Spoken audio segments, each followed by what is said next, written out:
baş biner û şopdêrên hêja em dersa xwe didomînin. Mijara dersa me ya îro danasîn e. Yek ji pirsên sereke dema ku du kes tên cem hev, pirsa femkirina hevdû ye. Eger mirovekî hat pêşberî we û hûn dixwazin bizanin gelo ew zimanê we fam dike yan fam nake, divê hûn jê bipirsin. Hûn bi kurdî diaxivin, ez bi kurdî diaxivim. Yan jî na, ez bi kurdî naaxivim. Li ser ekranê hûn dibînin ev hevokana bi çi şêwazî tên nivîsandin. Ez bi kurdî diaxivim. Ez bi kurdî naaxivim. Di jiyana rojana de gelek caran pirs bi rengekî din tê kirin. Hûn kurdî dizanin? Bersiv: Erê, ez kurdî dizanim. Na, ez kurdî nizanim. Lê dema ku mijar zimanê fermî yan jî zimanê wêjeyî be, em ê pirsa xwe bêguman vî rengî bikin. Hûn bi kurdî diaxivin? Belê, ez kurdî diaxivim, yan jî erê, ez bi kurdî diaxivim.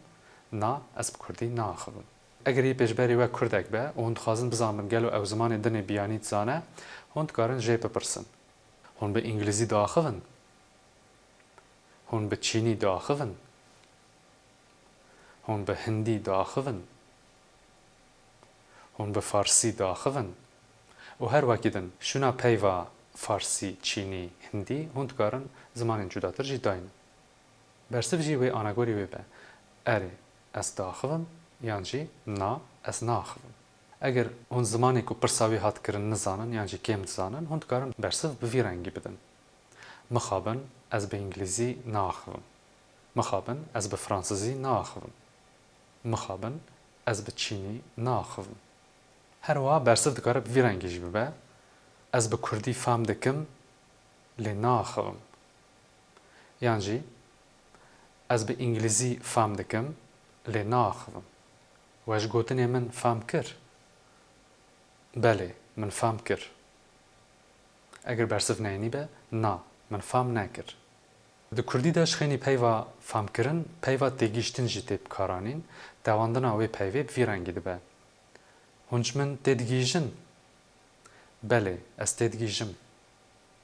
Na, ez tê nagîjim. Di warê bilêvkirinê de peyva fam ew jî cuda cuda tê bikaranîn. Wek famkirin, wek famkirin, wek femkirin û wek femkirin. Yani herêmên cuda cudayê Kurdistanê vê peyvê femkirin bi şêwazê reng û reng bikartînin, em di dersa xwe de vî rengî bikartînin. Femkirin. Di wêjeyê de pirê caran femkirin û femkirin tê bikaranîn. Yan jî têgîştin. Eger hûn Kurdî dizanin, lê nikarin xwe baş vebêjin, wê demê hûn dikarin bibêjin. Wergervan ji min re pêwîst e. Ez hinekî bi Kurdî diaxivim, lê ji min re wergervan pêwîst e. Di rewşekî ku hûn zehmetî dikişîn û nikarin xwe îfade bikin, hûn dikarin vî rengî bêjin. Eger hûn Kurdî baş nizanin, lê dikarin xwe bi îngilîzî vebêjin, hûn dikarin vî rengî bêjin. Kurdiya min zêde ne baş e. Em dikarin bi îngilîzî biaxivin. Ez bi Kurdî pir baş diaxivim. Yan jî ez bi Kurdî gelekî baş diaxivim. Ez Kurdî qet nizanim.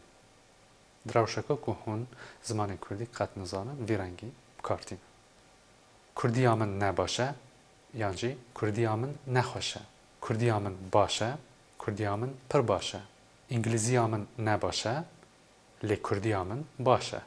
Di rewşekî ku hûn Kurdî ji îngilîzî baştir bizanin.